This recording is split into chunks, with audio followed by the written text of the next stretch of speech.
We were the only Indian family in our small southern town. I was teased every day for being brown.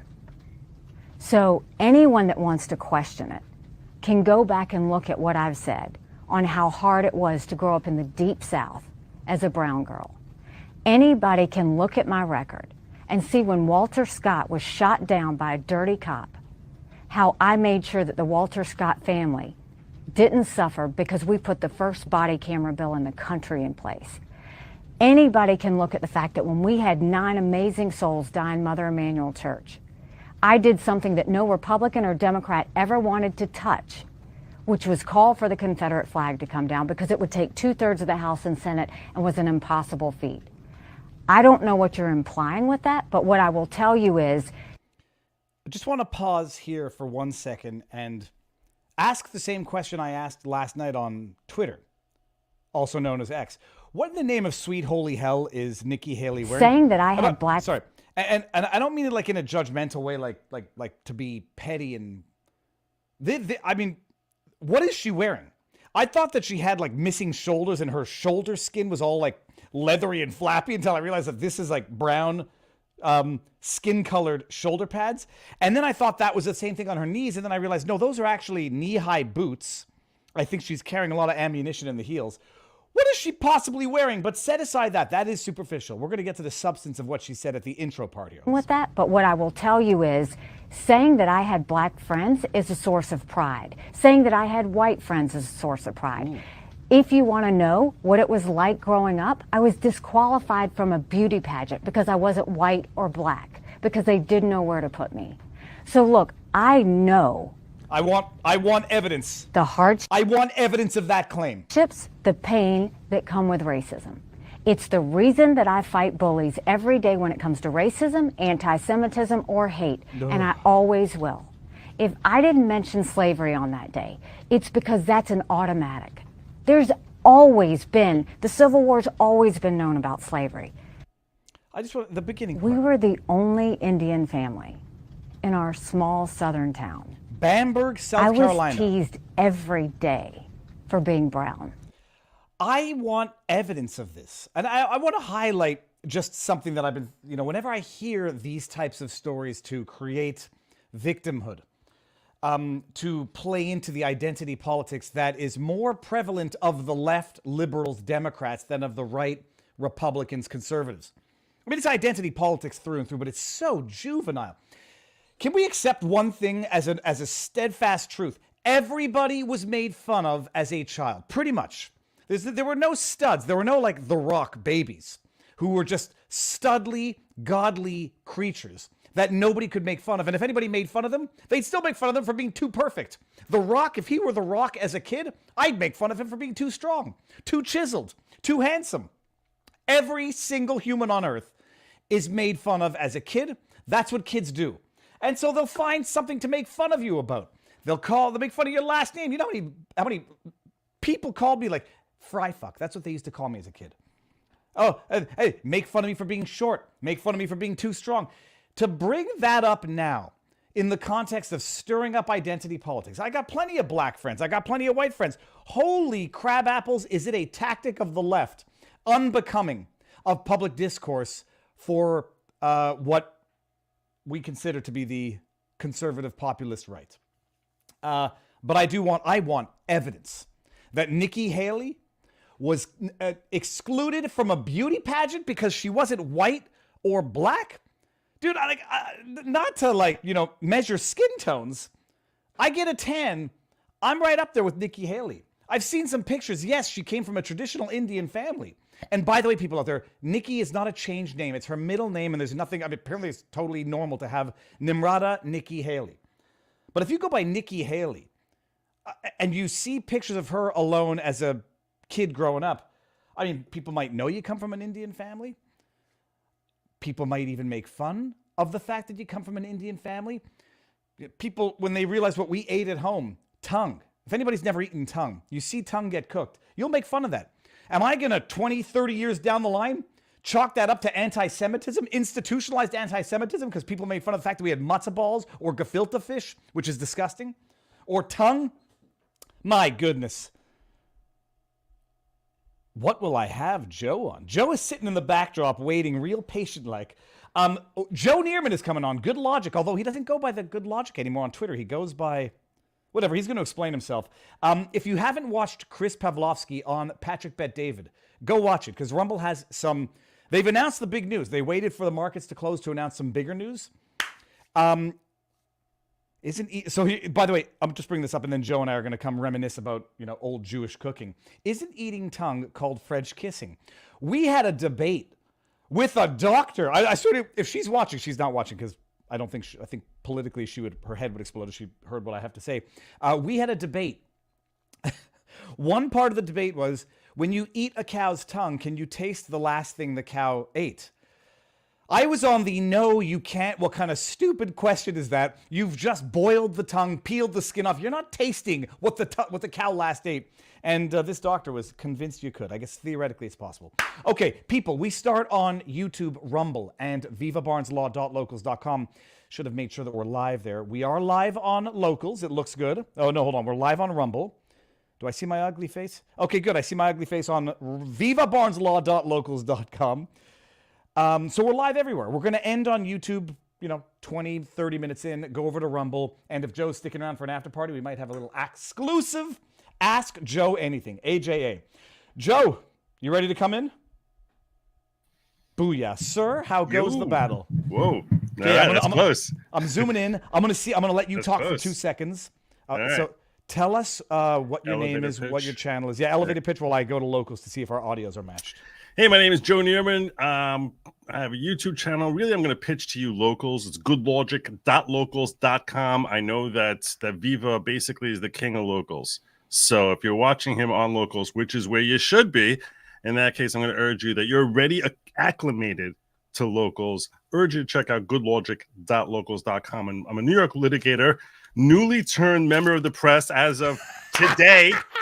Dude, that is... well, so first of all, you have to spell it. It's Good Logic the way you see it on the screen. Lawgic. There you Dude, go. Good Logic LLC. Get that a little closer. You look very angry in that picture. What was going through your mind when you took I was that trying picture? to mimic Trump's pose. Oh, I get... okay, Yeah. well done, actually. Thank you. Thank you very Dude, much. so you actually... okay, we're going to get into all of this. I think everybody knows who you are, but goodlogic.locals.com. Why I'm did also you... on YouTube and Rumble and all that. why did you change your name, though, on Twitter? So that was actually a family type of issue. Whoa. Because I see. So I'm an Orthodox Jew, and I live in a very ultra religious community. And I had a son and a daughter who were on the market for getting married, and apparently, in my circles, the idea of somebody screaming about, like, I don't know, woke alphabet community and practically grabbing the throat of my camera wasn't playing well. And Lady Logic was not very happy with my career choices when she was hearing people say, yeah, I don't really want my son or daughter being like in a house with that guy who seems like he's very excitable. So she was like, she wants me to get off of social media altogether. And I negotiate and haggle, and she's like, your Twitter feed, people know you as Good Logic. When they Google you, they find you on Twitter as Good Logic. There's so much stuff in your feed there about trans community, which is stuff that we just don't discuss. It's like, and no one would discuss it in my community. It doesn't come up. We don't talk about abortion. We don't talk about any of this stuff. So to them, even the fact that I'm discussing it in front of thousands of people is something that a lot of them find unsettling. And the fact that I'm sort of raging about it frequently was something that really turned a lot of potential prospective parents, not the boy or the girl who would go out, but it's the parents who are looking into my son or daughter. And when they look into them, they look into the parents, which is me. And ultimately, the negotiation I reached with the wife was, I will change my Twitter handle so that when people look up Good Logic, and I also took all my videos and I put them behind a paywall. And I said, anyone who's looking into our family, if they see a few videos out there, me talking to my dad, they're not going to start paying $5 just to like look into other videos of me. That's just not going to happen. So that I put everything behind a paywall, and I had to like basically hide. It's the weirdest thing in the world, because when you know better than anyone, when you're in social media, your objective is for everyone in the world to find you. And I basically was living this life where it's like, I want everyone in the world 8 billion people minus the people who are in my community to find me. So I changed my name from Good Logic on Twitter to @TheFollowingPro, because in the evening I have a show. I call my show The Following Program, and that was too long to fit in there. So that's why I changed it to The Following Pro. And then afterwards, now, thank God, my son got married, my daughter's engaged. This whole specter of my life is over. But the name Good Logic, someone basically 6 months ago took the name Good Logic and said they were holding it for me, and I haven't been able to find them ever since. I put out a feeler on Twitter, and I was like, you know what? I just changed my handle, even though it's @TheFollowing Pro, but you'll see Good Logic up there. So you actually went into some sort of quasi social media hiding because your public persona was compromising your kids' abilities to get married within the Orthodox Jewish community. And I don't know if you can imagine like how taxing that is, like psychologically, emotionally, like the idea that like I'm an albatross for my kids. And it's ironic because I think most people look at us as our job is enviable, you know, and it's, you know, that it is like they look at it as something sort of prestigious, and for one reason or another, but not in my community. My community, this is like, well, it hasn't happened to me yet where I've been penalized in social life, extracurricular social life. Like when I went on Saturday to judge this public speaking debate, my kid was participating, but I don't obviously judge my kid. I was kind of like, it's a fear, but every fear hides a wish. Like thinking one day somebody's going to say, that guy is critical of the trans movement. He can't judge my kids, or he shouldn't be judging here because he's too political. Hasn't happened yet. I don't think it's going to happen, but you know, you always I've always lived by a motto that I seriously don't care how any individual judges me.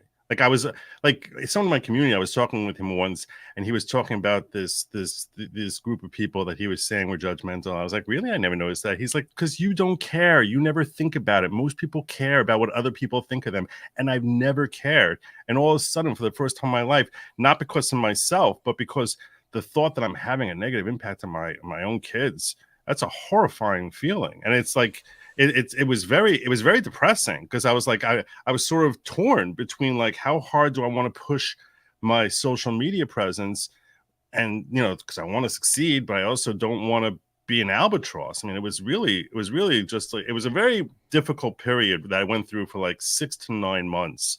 Until it's interesting. I sort of knew about it, but I wasn't actually. I kind of heard the rumors, but I wasn't sure if it was true. But Joe, hold on. While we're on the subject of Orthodox Jews in New York, what the hell's up with the tunnels? Oh, the tunnels. Joe, so here's the deal. I didn't know that there was anything controversial about it. And then, you know, when I saw myself on the Jew list and these people aren't talking about the tunnels, first of all, I mean, I was, in as much as I thought I knew anything of the tunnels, you know, were they dug during COVID so they could pray? I did not realize that there's a conspiracy theory, and you'll tell me if there's a conspiracy theory that these Orthodox Jews were using it for nefarious sexy time, human trafficking purposes. Is that the I look, crazier things? Of course, there's going to be a conspiracy theory. Of course, there's going to be a theory like that. I'll tell you. I mean, it'll take me like 3 or 4 minutes to walk you through the whole tunnel thing. It's not something I can answer in one breath. The tunnels. You have to understand that. Amongst everyone just hears Orthodox Jew, or they hear Jew. Most people hear Jew and they just assume all Jews are the same, which is just not true at all. I mean, the Gino is the exact opposite of an Orthodox Jew. And I'm very pleased with the fact that Gavin McGinnis adopted my term Gino for Jew in name only. And Jew in name only does not mean someone who is not religious. That's not what it means. What it means is it's somebody who trots out their Jewishness for the purposes of making a point of raising up their platform and giving it validity to their position. It's like, I'm Jewish and I think that Israel's wrong for what they're doing with Palestinians. Statements that start with "as a Jew," which if anybody ever finds me ever having said one, I'll give you.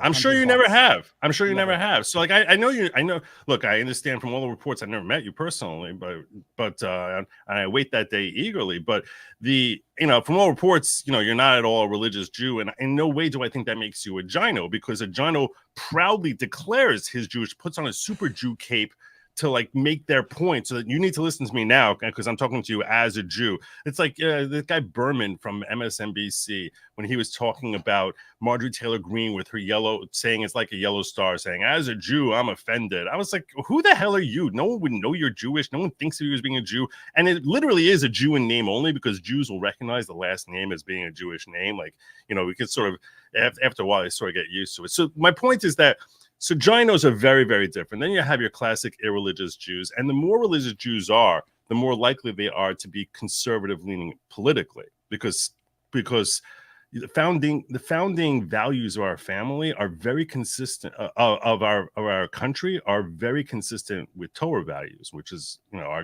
that's our guideline.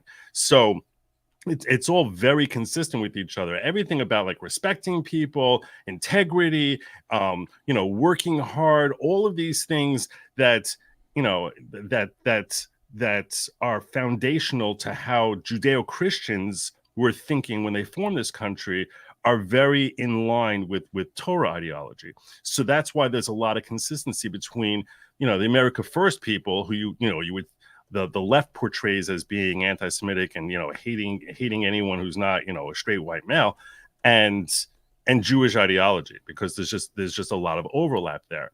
Now, but the reason I got to Orthodox Jews is, even in the Orthodox Jewish community, that can be broken into numerous different subsections. And to an outsider, yeah, okay, Orthodox Jew. But amongst Orthodox Jews, we easily recognize the different subsections that we end up self-categorizing. And one major classification is whether or not you're an Orthodox Jew who is Hasidic or not, or you would say Hasidic. So whether you're Hasidic or not. Now, Hasidic, the parable that I give, and it's not a perfect parable, but the parable I give is that you can sort of look at it as Hasidic Jews being like Catholics versus non-Hasidic Jews being Protestant. Because even amongst each of them, there are different subsections thereof. So Joe, I'm going to tell you, you're gonna get to the point sooner than later. I've got a short. I'm digging deep on this tunnel thing. I'm sorry, you asked me about tunnels. Okay, I'll get to the point. I appreciate you streamlining me. It's good. So basically the largest Hasidic sect are called Lubavitch. Mm-hmm. And they were led by their head rabbi, was Menachem Mendel Schneerson, who died like 20 years ago, and they were very much into being messianic.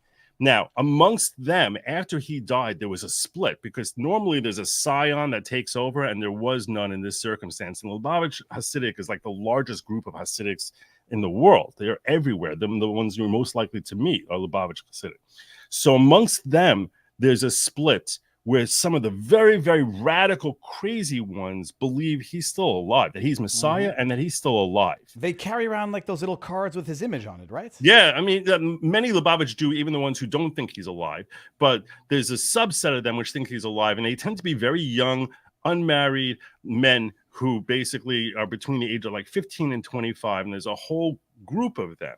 And now the main section of Lubavitch is in a synagogue, which is located at 770 Eastern Parkway. So everyone calls the place 770. And that's considered like the main sanctuary in America for Lubavitch Jews, even though they're spread out more than McDonald's. But the main hub, the mothership, is at 770. So everyone calls it 770. These Mashiachis, the really ultra messianic ones, basically felt like they wanted to be able to access various facilities that were attached and were no longer being used by 770, and they dug these tunnels. Now, were they dug during COVID? Possibly. No one really knows. That hasn't really come to light.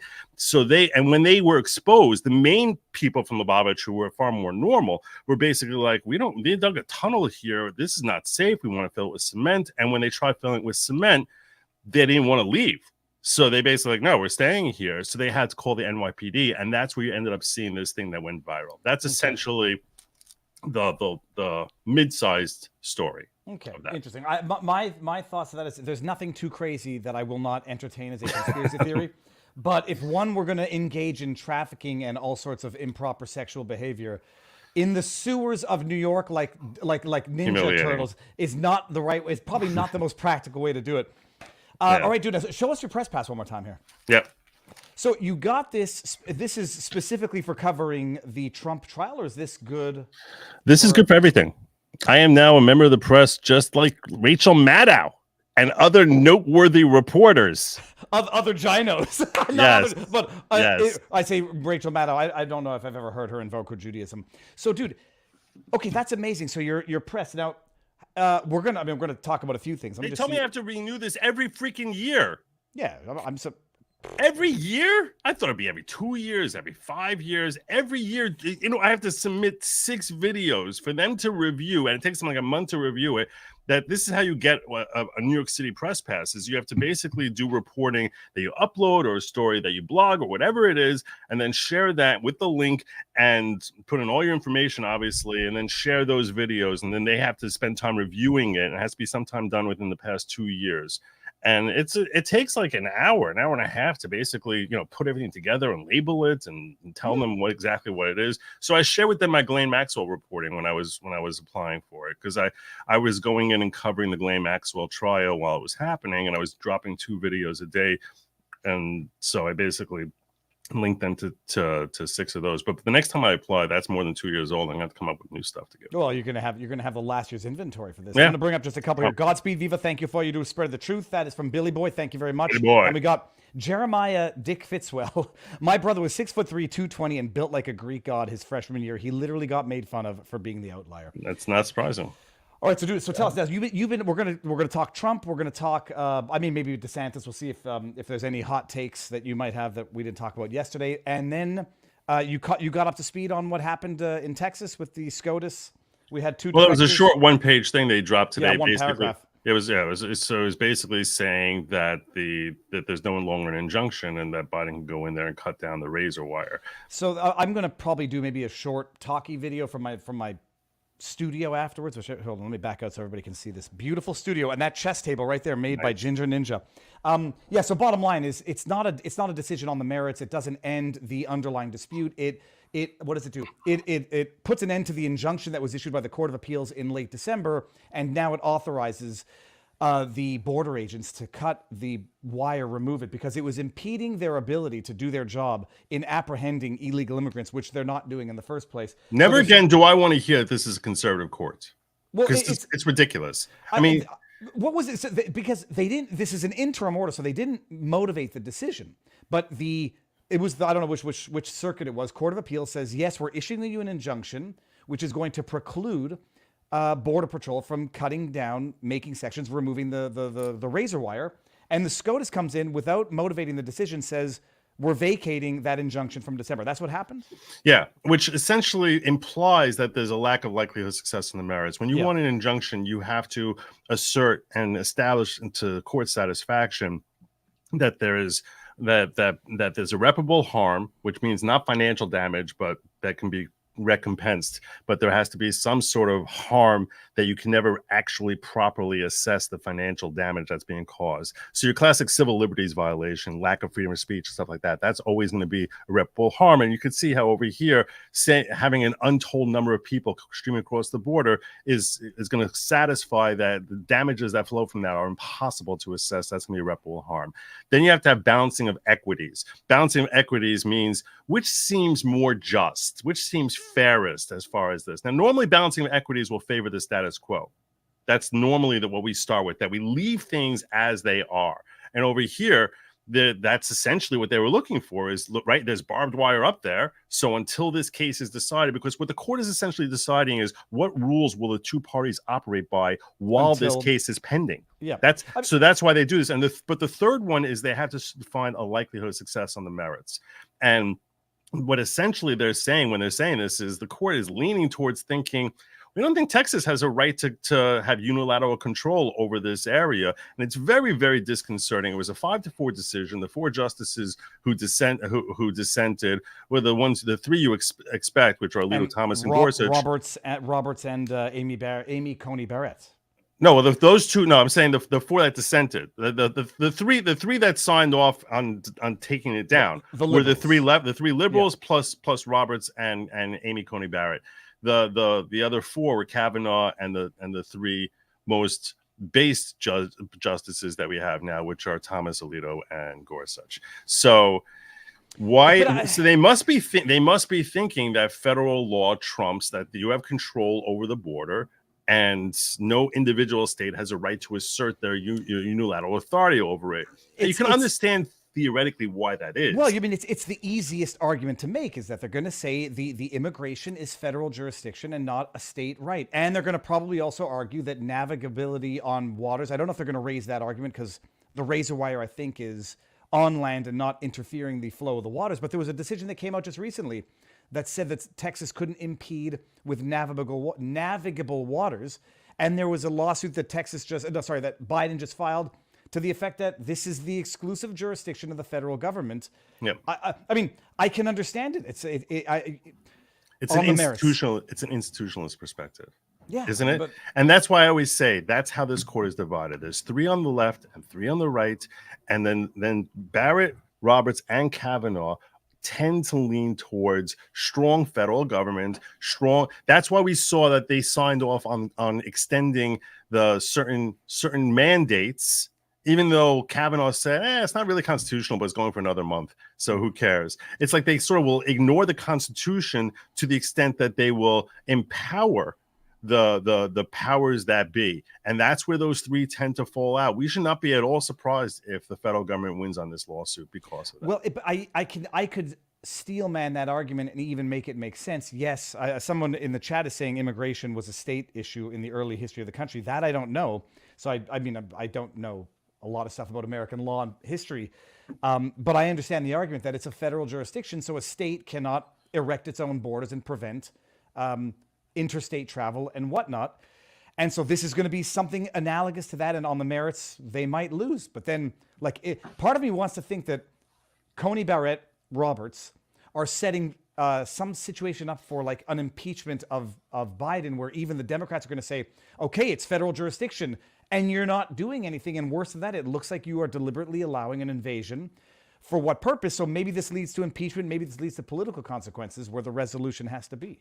I highly doubt it. Yeah, me too. I think that's wishful. I think that's really wishful thinking, because I don't think they're in favor of having a lot of impeachments. I don't think that that's what they want, and this is consistent with your classic institutionalist perspective. This is what how your neocon tends to think of the world. They have a very 1980s type of perspective about conservatism. So, in the 1980s, it was very different from the MAGA movement, where there was a very strong trust in the government in the 1980s. That's what we on the right had. I remember living through that environment, and the environment was very Rocky, meaning the movie Rocky, right?